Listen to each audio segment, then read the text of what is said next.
के मुख्यमंत्री पलानीस्वामी जी, उप मुख्यमंत्री पन्नीरसेल्वम जी,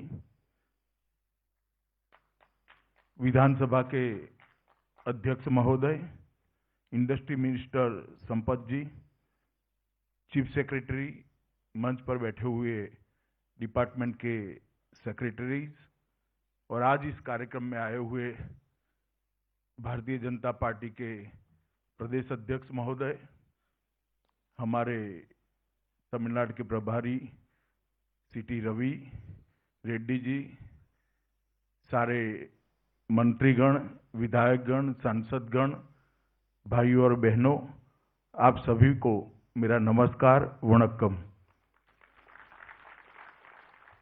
மேடையிலே என்னோடு வீற்றிருக்கும் தமிழ்நாட்டின் முதலமைச்சர் எடப்பாடி கே பழனிசாமி அவர்களே, துணை முதலமைச்சர் மாண்புமிகு ஓ பன்னீர்செல்வம் அவர்களே, மாண்புமிகு தொழில்துறை அமைச்சர் எம்.சி. சம்பத் அவர்களே, मित्रों மற்றும் பாரதிய ஜனதா கட்சியின் தமிழ்நாடு தலைவர் முருகன் அவர்களே, தமிழ்நாடு பொறுப்பாளர் ரவி அவர்களே மற்றும் பெரியோர்களே, தாய்மார்களே, வணக்கம்। मित्रों, सबसे पहले तो मैं दुनिया की सबसे पुरानी भाषाओं में से एक महान तमिल भाषा में आपसे बातचीत नहीं कर सकता, इसलिए आप सबसे मन से क्षमा प्रार्थी हूं कि मैं तमिल बोल नहीं सकता, इसलिए मैं आपसे तमिल में बात नहीं करता। உலகத்திலேயே மிக தொன்மையான மொழியாம் தமிழ் மொழியில் என்னால் உரையாற்ற முடியவில்லை, ஏனென்றால் எனக்கு தெரியாது। உரையாற்ற முடியாமை எனக்கு மிகுந்த வருத்தத்தை அளிக்கிறது। ஆகையால் முதற்கண் உங்கள் முன்பாக அதற்காக நான் மன்னிப்பு கோருகிறேன்। भारत के इतिहास में तमिलनाडु और तमिल संस्कृति सबसे पुराने संस्कृतियों में से एक है, जिसने हमेशा विश्व भर में भारत को यश दिलाया और भारत के नाम को उजागर किया है।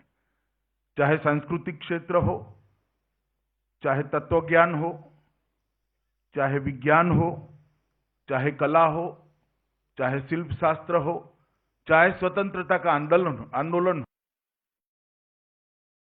में योगदान को कभी कोई भुला नहीं सकता।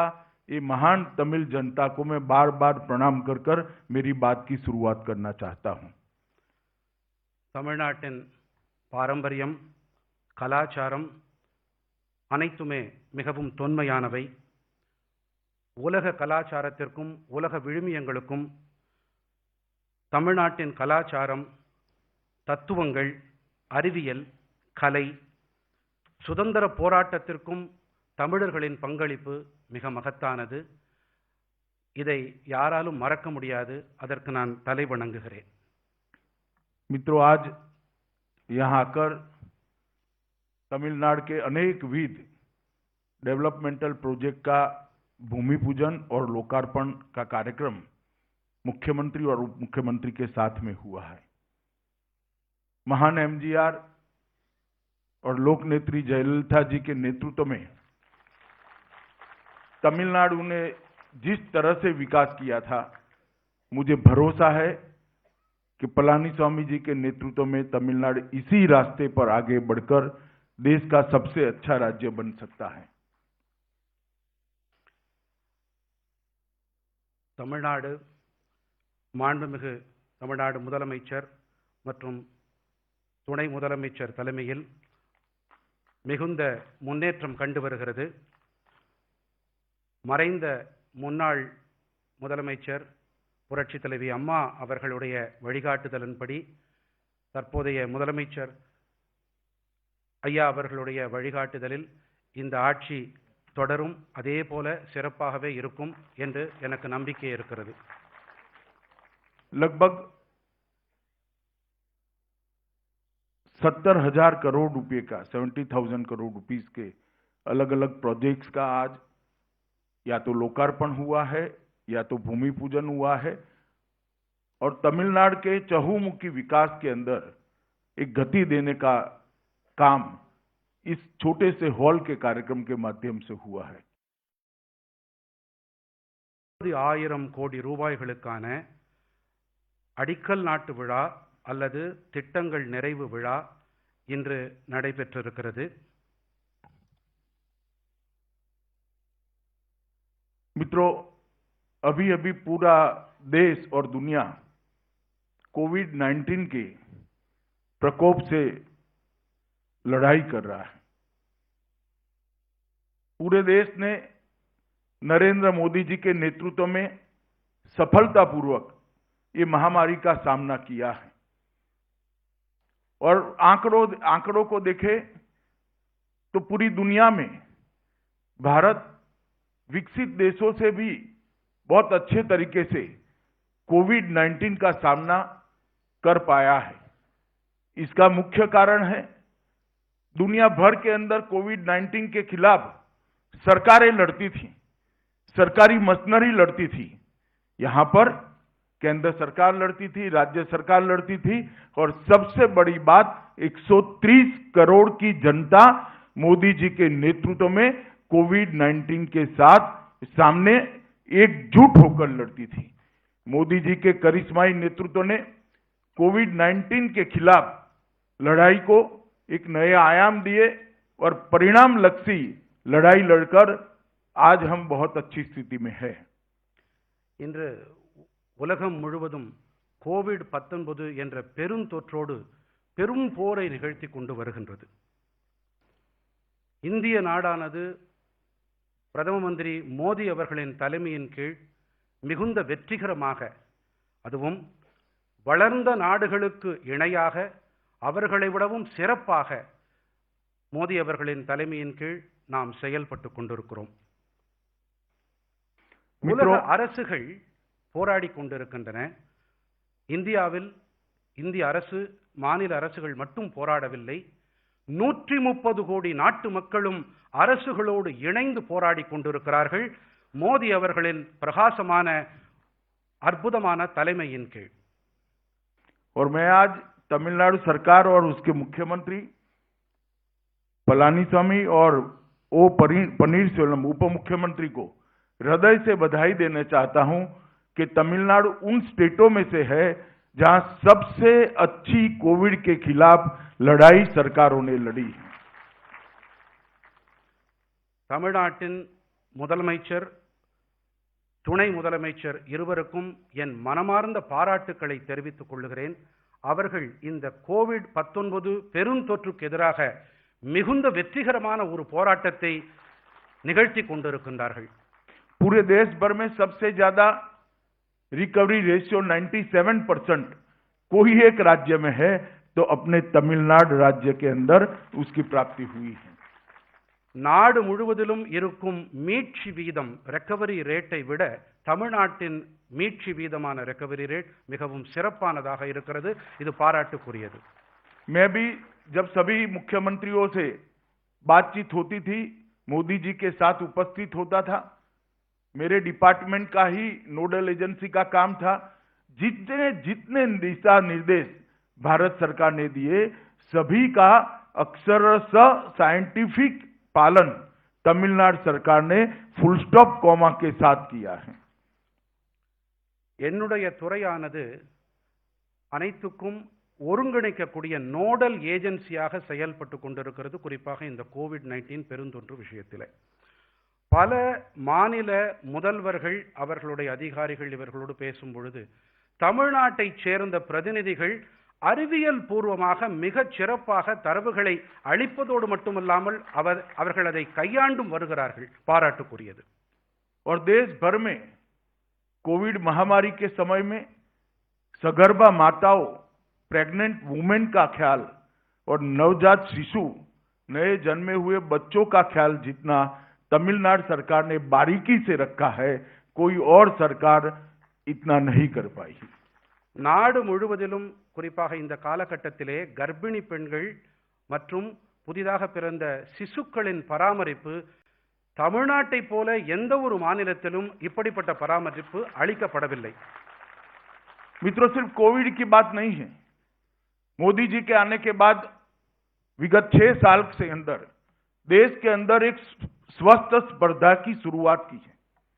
सुशासन के लिए, गुड गवर्नेंस के लिए हमारे सभी राज्यों के अंदर एक स्पर्धा होती है और हर साल भारत सरकार एक टेबल डिक्लेयर करती है कि सुशासन के अंदर तालिका में सबसे ऊपर राज्य कौन सा है। मुझे कहते हुए आनंद है कि इस साल जारी की गई तालिका के अंदर सुशासन में, गुड गवर्नेंस में तमिलनाडु का पहला नंबर दिया गया है। இது கோவிட்-19 பெருந்தொற்று காலத்தில் மட்டுமல்ல, இந்த நிலை அனைத்து நேரங்களிலும் இதே ஒரு பிரகாசமான, ஒரு ஆக்கப்பூர்வமான ஒரு நிலைதான் நிலவுகிறது. குறிப்பாக கடந்த 7 ஆண்டுகளிலே நரேந்திர மோடி அவர்களுடைய ஆட்சியிலே இதற்கு சிறப்பு கவனம் செலுத்தப்பட்டு வருகிறது. மாநிலங்களுக்கிடையே நல்லாட்சி என்ற ஒரு தகுதி அடிப்படையிலான போட்டிகளில் அதில் தமிழ்நாடு இந்த ஆண்டு முதல் நிலை வகிக்கிறது என்பதை மகிழ்வோடு தெரிவித்துக் கொள்கிறேன். जल संरक्षण और जल वितरण, इसके क्षेत्र में राष्ट्रीय जल पुरस्कारों के तहत सर्वश्रेष्ठ राज्य इस साल इसमें भी तमिलनाडु को ही स्थान मिला है. நீர் பாதுகாப்பு, நீர் விநியோகம் ஆகிய 2 துறைகளிலும் தமிழ்நாட்டுக்குத்தான் இந்த ஆண்டு முதல் இடம் அளிக்கப்பட்டிருக்கிறது. मित्रों, जिस तरह से सभी राज्यों के बीच में एक स्वस्थ स्पर्धा देश को आगे बढ़ाती है, इस प्रकार से देश के सभी जिलों के बीच में भी एक स्पर्धा और उसका तालिका, उसका टेबल डिक्लेयर करने की परंपरा नरेंद्र मोदी जी ने की है. दक्षिण में सर्वश्रेष्ठ जिले की जो चयन हुआ, उसमें नदियों का पुनरुद्धार के बारे में तमिलनाडु को पहला और द्वितीय दोनों स्थान वेल्लोर और करूर जिलों को मिला है. यह भी तमिलनाडु के लिए बहुत बड़ी उपलब्धि है. எப்படி உடல்நல குறியீடுகளிலும் மாநிலங்களுக்கு இடையான போட்டியிலும் எப்படி போட்டிகள் நடக்கின்றனவோ, அதே போல மாவட்டங்களுக்கு இடையேயான போட்டிகள் என்று வரும்பொழுது தமிழ்நாட்டின் 2 மாவட்டங்கள் முன்னணி இடங்கள் வகிக்கின்றன. ஒன்று வெல்லூர், மற்றது கரூர். मित्रों, अभी अभी मोदी जी ने देश भर के किसानों को एक प्रकार से उनकी उपज को, उनकी प्रोडक्ट्स को बेचने के लिए बांध लिया गया था. उसमें से मुक्ति देने के लिए ढेर सारे एग्रीकल्चर रिफॉर्म्स लेकर आई. मैं तमिलनाडु सरकार को अभिनंदन देना चाहता हूं कि तमिलनाडु सरकार ने डटकर एग्रीकल्चर रिफॉर्म्स का समर्थन किया है और तमिलनाडु के किसानों के लिए ये बहुत बड़ी उपलब्धि है और आने वाले दिनों में देश के साथ तमिलनाडु का किसान भी ये सारे रिफॉर्म्स का फायदा प्राप्त करेगा, इसका मुझे विश्वास है. நாடு முழுவதிலும் இருக்கும் விவசாயிகள் அவர்களை பல தளைகள் கட்டுப்படுத்தி வருகின்றன. அந்த தளைகளிலிருந்து விடுதலை அளிக்கும் முகத்தான் மோடி அரசானது இப்பொழுது 3 வகையான சீர்திருத்தங்களை மேற்கொண்டிருக்கிறது. அந்த சீர்திருத்த நடவடிக்கைகளை, விவசாயிகளுக்கு விடுதலை அளிக்கக்கூடிய அந்த சீர்திருத்த நடவடிக்கைகளுக்கு தமிழ்நாடு அரசு பலத்த ஆதரவு கொடுத்து, இனி தமிழ்நாட்டில் இருக்கும் விவசாயிகளும் அவர்களும் மேலும் சிறப்பான நிலையை எய்துவார்கள். मित्रों, नरेंद्र मोदी जी ने 60 वर्षों से वंचित गरीब परिवार, 60 करोड़ गरीब लोगों के लिए ढेर सारी योजनाएं लाए हैं. सबसे पहले हर गरीब के घर में जन धन अकाउंट पहुंचाने का काम किया, जिससे डायरेक्ट बेनिफिट ट्रांसफर स्कीम के तहत बिचौलियों का स्थान नहीं रहा. उसके बाद में हर गरीब माता के घर में गैस का सिलेंडर पहुंचाने का काम किया और देश भर में लगभग 13 करोड़ गरीब माताओं को गैस का सिलेंडर पहुंचाने का काम किया. उसके बाद में हर गरीब के घर में शौचालय, टॉयलेट पहुंचाने का काम किया और लगभग देश में हर गरीब के घर में टॉयलेट को पहुंचाया. हर गरीब को अपना घर देने का भी वादा किया है और वो भी योजना, मुझे विश्वास है 2022 तक, जब देश की आजादी के 75 साल समाप्त होंगे, ये समाप्त हो जाएगी. हर गरीब के घर में स्वच्छ पीने का पानी पहुंचे, इसके लिए भी शुरुआत नरेंद्र मोदी सरकार ने की है और इसमें भी तमिलनाडु ने बहुत अच्छा इम्प्लीमेंटेशन हर घर में पानी जल जीवन मिशन के तहत किया है। ये सारी योजनाओं को अच्छे से इंप्लीमेंट करने में राज्यों को अगर नंबर दिए जाए तो मुझे विश्वास है तमिलनाडु देश के सर्वप्रथम राज्यों में से एक आएगा। इतने अच्छे से केंद्र की योजनाओं को तमिलनाडु के अंदर तमिलनाडु सरकार ने इंप्लीमेंट किया है। ஏழைகளுக்கான பல நலத்திட்டங்களை மைய அரசு அமல் செய்து வருகிறது. ஒரு திட்டமான ஜன்தன் திட்டப்படி இதில் ஏழைகளுக்கு கடன் வழங்கப்படுகிறது. அதிலே இடைத்தரகர்கள் யாரும் இல்லாமல் பார்த்துக் கொள்ளப்படுகிறது. அடுத்ததாக ஏழைகளுக்கு இலவச எரிவாயு திட்டம். இதன்படி ஏழை தாய்மார்கள் அவர்கள் வீடுகளுக்கு சுமார் 13 கோடி குடும்பங்களுக்கு அந்த வீடுகளுக்கு இல்லங்களுக்கு எரிவாயு கொண்டு சேர்க்கப்பட்டிருக்கிறது. அதே போல கழிப்பறை வசதிகளும் அவற்றிலும் கிட்டத்தட்ட அனைத்து ஏழை குடும்பங்களும் இல்லங்களும் இதில் உள்ளடக்கம் ஆகியிருக்கின்றன. அனைவருக்கும் வீடு வசதி என்ற திட்டம் கிட்டத்தட்ட 2000 என்ற வாக்கு அளிக்கப்பட்டிருக்கிறது. 2022ஆம் ஆண்டுக்குள்ளாக இதுவும் நிறைவேற்றப்படும் என்ற நம்பிக்கை எனக்கு இருக்கிறது. அதே போல அனைத்து திட்டங்களிலும் ஒரு அளவீடு எடுத்து பார்த்தால், போட்டி என்று வைத்தால் தமிழ்நாடு அனைத்து திட்டங்களிலும் முன்னணி வகிக்கிறது என்பதை என்னால் சொல்ல முடியும். मित्रों, मैं किसानों की बात करना जरूर चाहूंगा। देश के प्रधानमंत्री नरेंद्र मोदी जी ने हर किसान को सालाना 6,000 रुपया कोई बिचौलिए के बगैर सीधा उसके बैंक अकाउंट में ट्रांसफर करना शुरू किया। देश भर के 10 करोड़ किसानों के बैंक अकाउंट में 95,000 करोड़ रुपीस अब तक ट्रांसफर हो चुके हैं। ये कांग्रेस पार्टी किसानों का ऋण माफ करने का हमेशा डिमांड करती। मैं उनको पूछना चाहता हूं, आप 10 साल शासन में रहे, कितने किसानों का ऋण माफ किया? 10 साल में सिर्फ 60,000 करोड़ का ऋण उन्होंने माफ किया था। नरेंद्र मोदी सरकार ने 3 साल में 95,000 करोड़ रुपया किसान के बैंक अकाउंट में सीधा देने का काम किया है और ये कांग्रेस पार्टी के झूठे प्रोपेगेंडा का जवाब है। விவசாயிகளுக்கு ஆண்டுதோறும் நேரடியாக அவர்கள் வங்கி கணக்குகளுக்கு எந்த இடைத்தரகர்களின் தலையீடும் இல்லாமல் 6,000 ரூபாய்கள் செலுத்தப்பட்டு வந்திருக்கின்றன.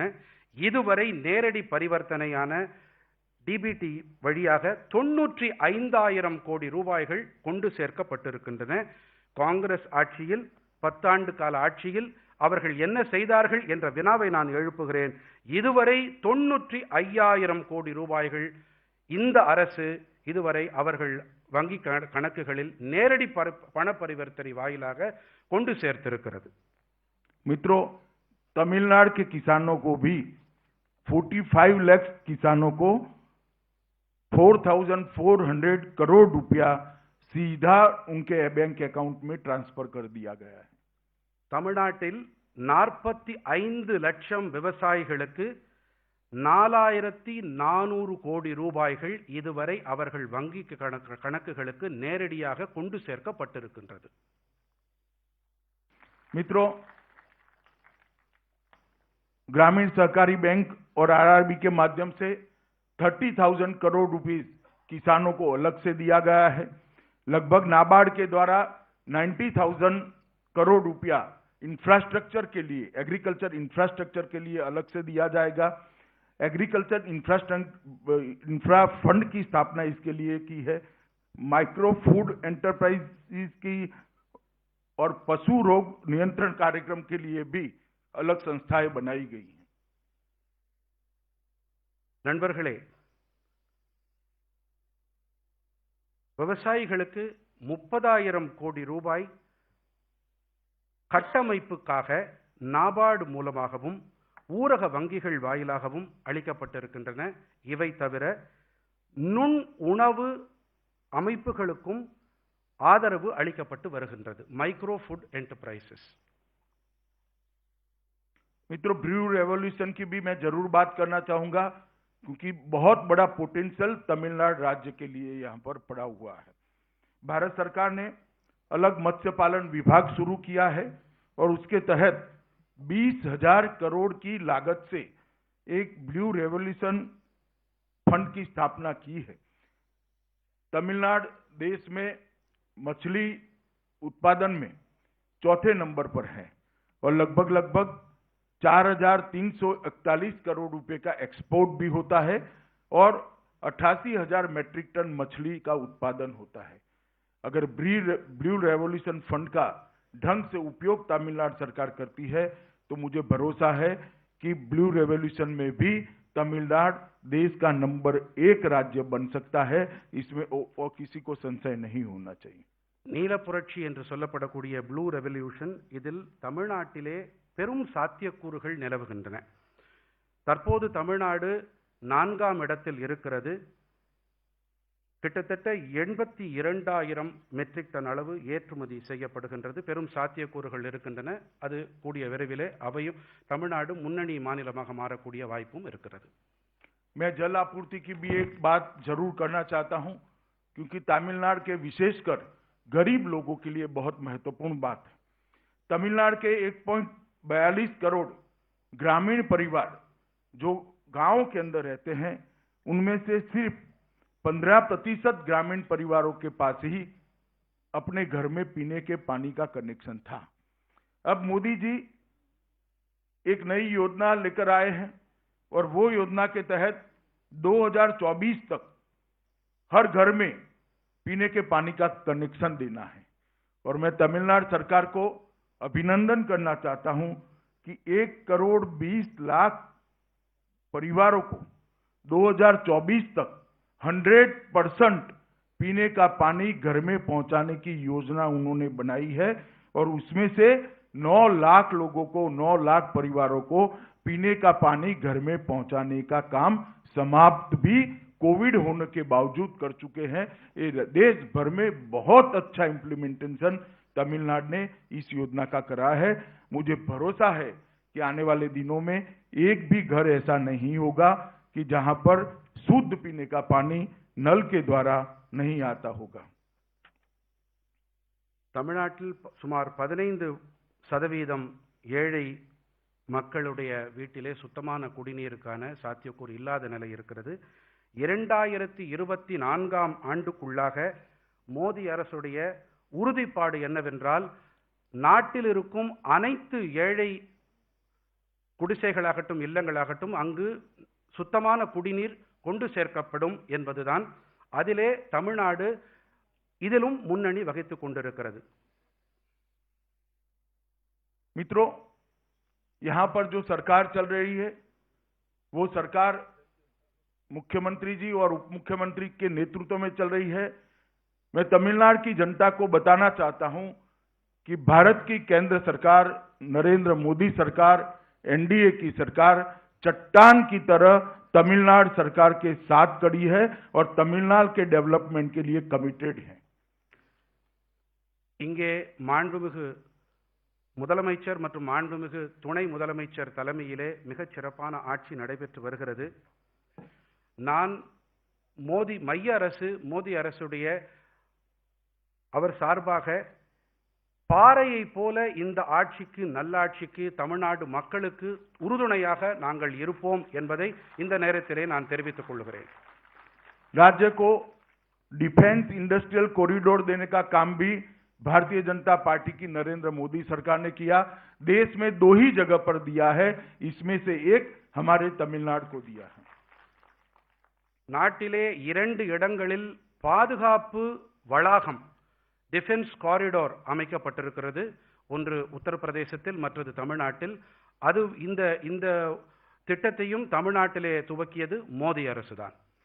सागरमाला के तहत 2.25 लाख करोड़ रुपया का इन्वेस्टमेंट, जिसमें से 32,000 करोड़ रुपया पूरे पोर्ट के आधुनिकीकरण के लिए और 57,000 करोड़ रुपया रोड्स के लिए, 1,35,000 करोड़ रुपया बंदरगाह केंद्रित इंडस्ट्रियल डेवलपमेंट के लिए, टोटल 2.25 लाख करोड़ रुपया सागरमाला के तहत भारत सरकार ने तमिलनाडु के लिए दिया है। சாகர்மாலா திட்டத்தின்படி தமிழ்நாட்டுக்கு 2.25 லட்சம் கோடி ரூபாய்கள் ஒதுக்கீடு செய்யப்பட்டிருக்கின்றன. இதில் துறைமுக கட்டமைப்புக்காக 1,35,00,000 லட்சம் ரூபாயும், சாலைகளுக்காக 57,000 கோடி ரூபாய்களும் அளிக்கப்பட்டிருக்கின்றன. मित्रों, मदुरई के अंदर 1264 करोड़ की इन्वेस्टमेंट से एम्स का शिलान्यास प्राइम मिनिस्टर ने कर दिया है. மதுரையில் 12,460 கோடி ரூபாய் செலவில் எய்ம்ஸ் மருத்துவமனைக்கான அடிக்கல் நாட்டு விழா செய்யப்பட்டிருக்கிறது. East coast road 13,795 crore rupees की लागत से काम शुरू हो चुका है. கிழக்கு கடற்கரை சாலையில் சுமார் 7,700 கோடி ரூபாய் செலவிலான பணிகள் துவங்கியாகிவிட்டன. भारत के महान राष्ट्रपति एपीजे अब्दुल कलाम मेमोरियल का उद्घाटन भी श्री नरेंद्र मोदी जी ने यहां पर ही तमिलनाडु की धरती पर ही रामेश्वरम में किया है.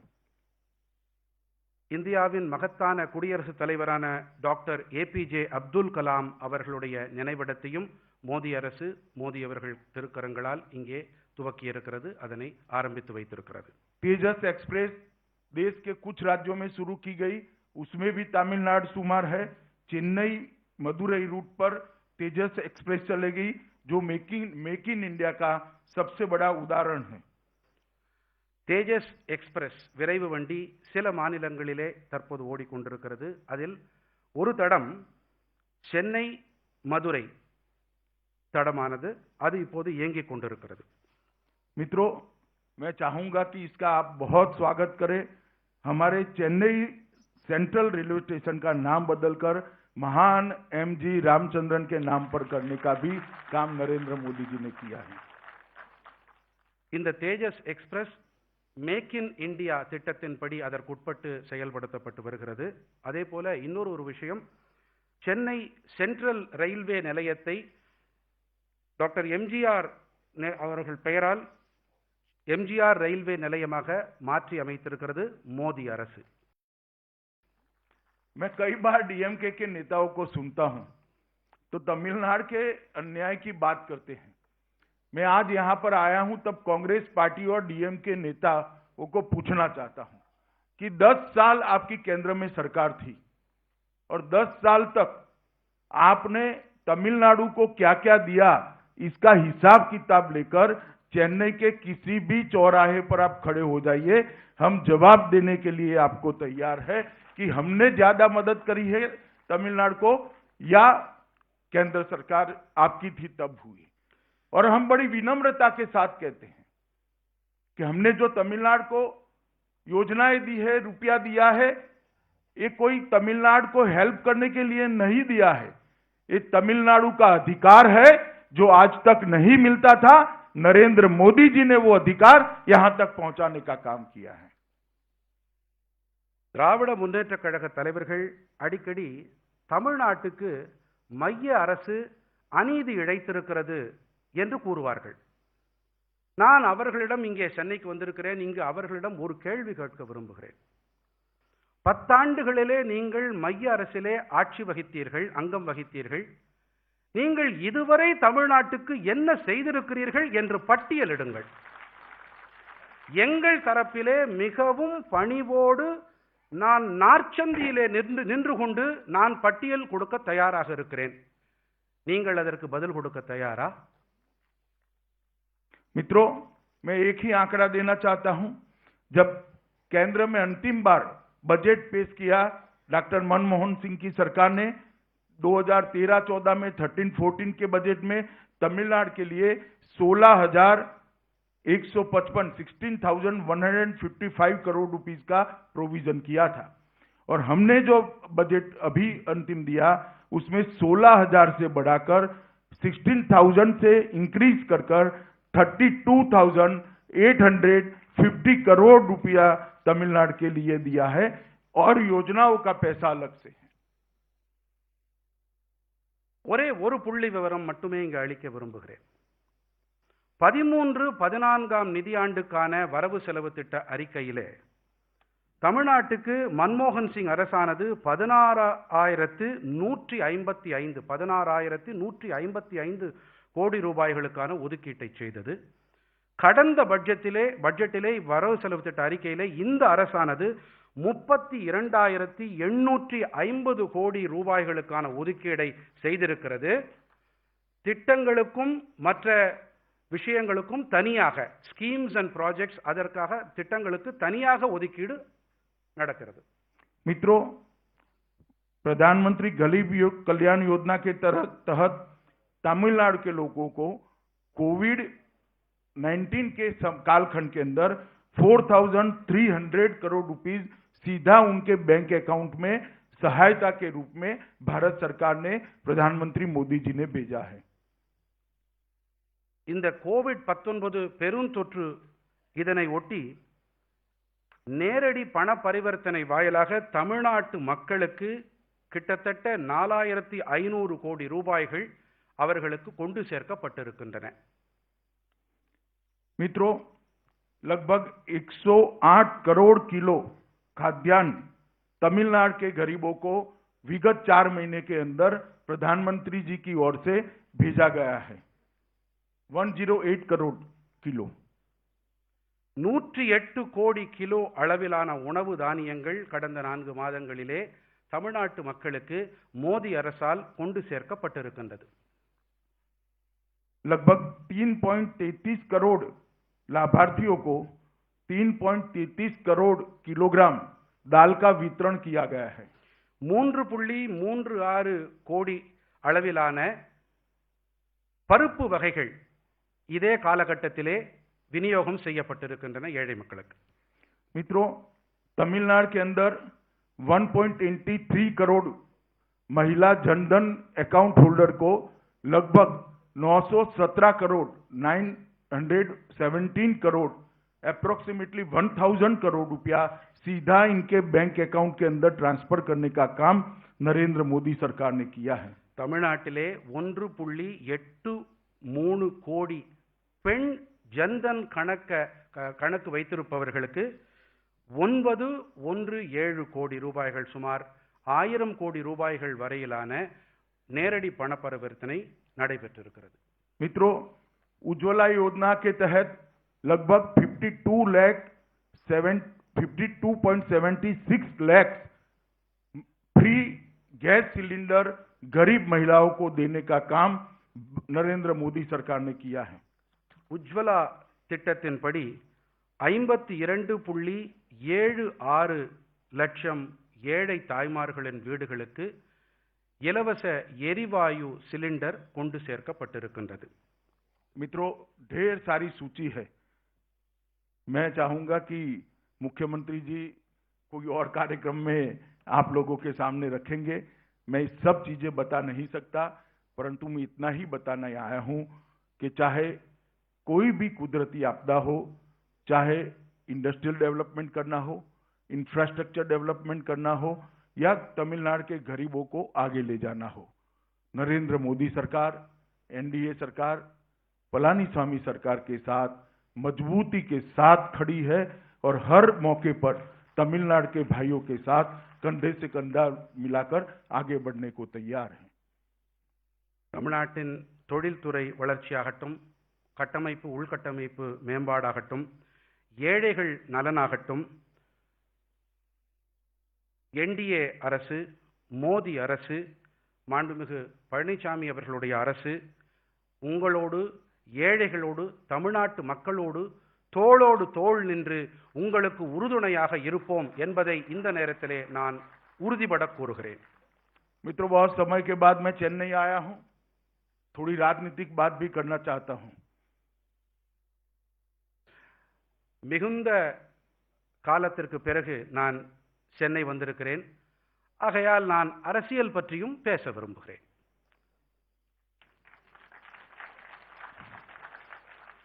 नरेंद्र मोदी जी के राष्ट्रीय राजनीति में आने के बाद देश भर में भ्रष्टाचार, परिवारवाद और जातिवाद, ये तीनों को समाप्त करने की एक लड़ाई लड़ी है नरेंद्र मोदी जी ने। भ्रष्टाचार और जातिवाद की बात बाद में करूंगा, पहले मैं परिवारवाद की बात करना चाहता हूं। देश भर में अलग अलग राज्यों में जब जब चुनाव आया, मोदी जी के नेतृत्व में हम चुनाव लड़े और हर राज्य से परिवारवादी पार्टियों को चुनाव में करारी हार सहन करनी पड़ी है।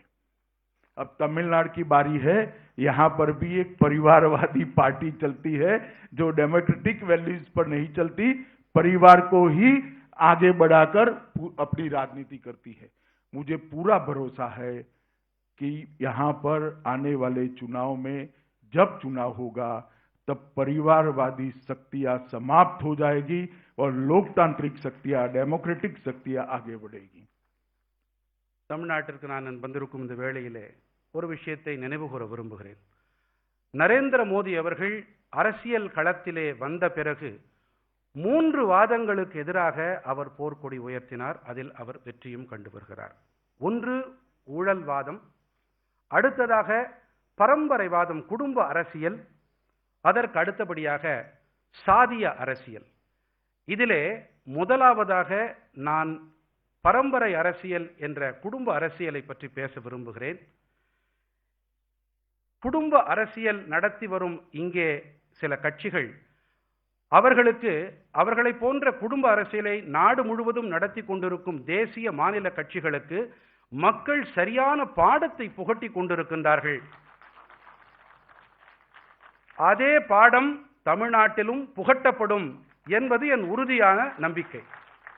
और मित्रों, बड़ा आश्चर्य होता है जब कांग्रेस और डीएमके के मित्र भ्रष्टाचार की, करप्शन की बात करते, जिनके नेतृत्व में 2G स्कैम हुआ, लाखों करोड़ों रुपए का भ्रष्टाचार हुआ, उनको क्या अधिकार है भ्रष्टाचार के लिए, करप्शन के लिए बोलने का? நண்பர்களே, எனக்கு ஒரு விஷயம் ஆச்சரியத்தை ஏற்படுத்துகிறது. காங்கிரஸ், திராவிட முன்னேற்ற கழகம் ஆகிய இவர்களுடைய கூட்டாட்சி இருக்கிறதே, இவர்கள் ஊழலுக்கு எதிராக பேசுகின்றார்கள். ஊழலுக்கு எதிராக பேசுவதற்கு இவர்களுக்கு என்ன அருகதை இருக்கிறது, அதிகாரம் இருக்கிறது? 2G அலைக்கற்றை மட்டுமல்லாமல் ஏகப்பட்ட கோடிக்கணக்கான ரூபாய் பெருமானம் உள்ள ஊழல்களை செய்தவர்கள், அவர்களுக்கு ஊழலுக்கு எதிராக பேச்சு பேச அவர்களுக்கு என்ன அருகதை இருக்கிறது? मैं इतना ही कहना चाहता हूं कि भ्रष्टाचार के आरोप लगाने के पहले अपने परिवार में क्या हुआ है उसका कच्चा चिट्ठाई एक बार देख लीजिए, कभी आप भ्रष्टाचार का नाम नहीं लोगे. ஊழல் குற்றச்சாட்டை நீங்கள் வைப்பதற்கு முன்பாக தயவு செய்து உங்கள் பின்னே உங்கள் குடும்பத்தை சற்றே திரும்பி பாருங்கள். அதற்கு பிறகு ஊழல் எது, ஊழல் இன்மை எது என்பது உங்களுக்கு புரியும். मित्रों, मोदी जी के नेतृत्व में गरीब कल्याण की दिशा में देश बहुत आगे बढ़ा है. 60 करोड़ लोगों के जीवन के अंदर एक परिवर्तन लाने की शुरुआत की है. मोदी जी के नेतृत्व में पूरे विश्व के अंदर देश को एक सम्मान मिला है. पूरे विश्व का देश को देखने का नजरिया बदला है. मोदी जी के नेतृत्व में इस देश की सीमाओं को सुरक्षित करने का काम भी नरेंद्र मोदी जी ने किया है. अब तमिल मछुआरों के सामने कोई आंख उठाकर देख नहीं सकता. उनकी सब कठिनाइयों को जानकर मोदी जी उनको वापस लाने के लिए सदैव तत्पर है. ஏழைகள் நலனிலே மோடி அரசு மிகுந்த கவனத்தை செலுத்தி வருகிறது. தமிழ்நாடு மீனவர்கள் இன்று அச்சமில்லாமல் இருக்கிறார்கள். ஒருவருக்கு கூட பாதிப்பு என்று இங்கே யாரும் வந்து கேட்பதில்லை.